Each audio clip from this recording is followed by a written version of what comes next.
Students. बच्चों, आज हम नई कहानी लेकर आए हैं जिसका नाम है जूझ। यह कहानी आनंद यादव द्वारा लिखी गई है।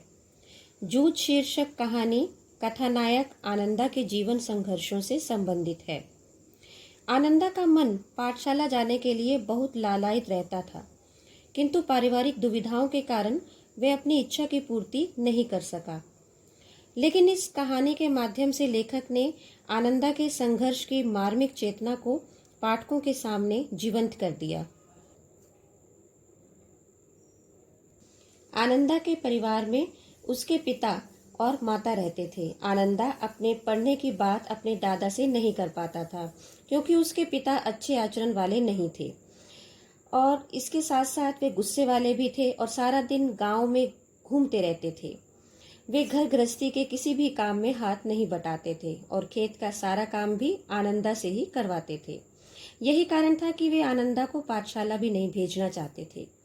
दूसरी तरफ आनंदा की माँ ये चाहती थी कि उसका बेटा 7वीं कक्षा तक तो अवश्य पढ़ ले, लेकिन दादा के आगे, दादा यहाँ पर पिता को कहा गया है, लेकिन दादा के आगे उसकी एक न चलती थी।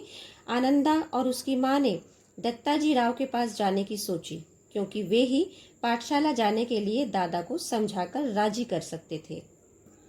दत्ताजी राव देसाई गांव के एक प्रभावशाली व्यक्ति हैं। उन्होंने आनंदा और उसकी माँ की सारी बातें ध्यानपूर्वक सुनकर कहा कि दादा को मेरे यहाँ भेजना। जब दादा उनके पास आए तो उन्होंने उसे बहुत धमकाया और कहा कि तेरी ओर से पाठशाला भेजने में कोई बाधा नहीं होनी चाहिए। यदि वह पढ़ा सकने में असमर्थ है तो वे स्वयं ही आनंदा को पाठशाला भेज देंगे। दत्ताजी का व्यवहार आधुनिक युग के अनुसार बहुत ही उत्तम श्रेणी का है। आनंदा जब पहले दिन पाठशाला गया तो उसकी खुशी का ठिकाना न रहा। उसे 5वीं कक्षा में ही दोबारा जाकर बैठना पड़ा, क्योंकि उसने पहले ये कक्षा उत्तीर्ण नहीं की थी। चौहान नामक एक नए लड़के ने उसकी मटमैली धोती और गमछे को लेकर मजाक उड़ाया, जिसके कारण आनंदा का मन बहुत दुखी हो गया। पहले दिन उसने सोचा कि वह अब पाठशाला नहीं जाएगा, किंतु फिर उसने दृढ़ निश्चय किया कि वह पाठशाला अवश्य जाएगा, क्योंकि वह बचपन से ही मुश्किलों का सामना करता आया है। वसंत पाटिल नाम का एक बहुत होशियार लड़का आनंदा का मित्र बन गया। आनंदा वसंत को देखकर पढ़ाई में भी मन लगाने लगा और अखबारी कागज के कवर भी अपनी किताबों पर चढ़ाने लगा।